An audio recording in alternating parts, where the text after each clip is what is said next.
Secretary Clinton, and I'm glad to see your health is improving.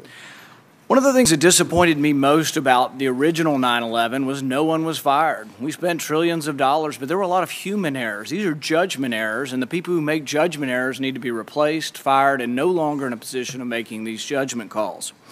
So we have a review board. Review board finds 64 different things that we could change. A lot of them are common sense and should be done, but the question is, it's a failure of leadership that they weren't done in advance, and 4 lives were cost because of this. I'm glad that you're accepting responsibility. I think that ultimately with your leaving, you accept the culpability for the worst tragedy since 9/11, and I really mean that. Had I been president at the time, and I found that you did not read the cables from Benghazi, you did not read the cables from Ambassador Stevens, I would have relieved you of your post. I think it's inexcusable. The thing is that, we can understand that you're not reading every cable. I can understand that maybe you're not aware of the cable from the ambassador in Vienna that asked for $100,000 for an electrical charging station. I can understand that maybe you're not aware that your department spent $100,000 on 3 comedians who went to India on a promotional tour called Make Chi Not War. But I think you might be able to understand and might be aware of the $80 million spent on a consulate in Mashar al-Sharif that will never be built. I think it's inexcusable that you did not know about this and that you did not read these cables. I would think by anybody's estimation, Libya has to have been one of the hottest of hot spots around the world.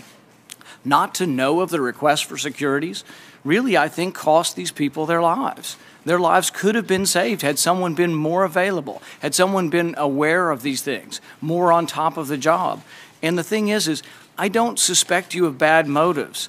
The review board said, well, these people weren't willfully negligent. I don't think you were willfully. I don't suspect your motives of wanting to serve your country, but it was a failure of leadership not to be involved.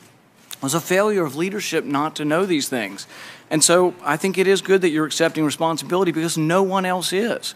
And there is a certain amount of culpability to the worst tragedy since 9/11, and I'm glad you're accepting this.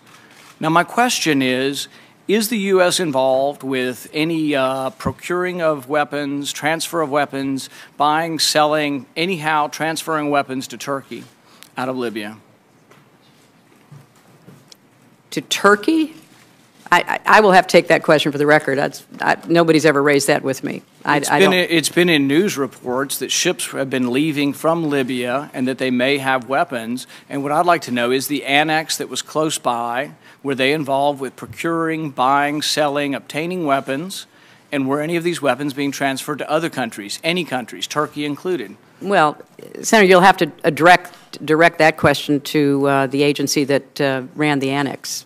And I will see what information is available. And you're saying you don't know? I do not know. I don't have any information on that. And with respect to personnel, Senator, first, that's why we have independent people who review the situation, as we did with the Pickering and Mullen ARB, and all 4 individuals identified in the ARB have been removed from their job. Secondly, they've been placed on administrative leave while we step through the personnel process to determine the next steps.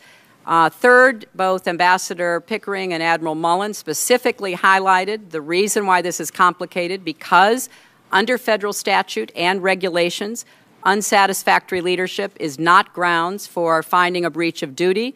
The ARB did not find these 4 individuals breached their duty. So I have submitted legislation to this committee, to the Congress,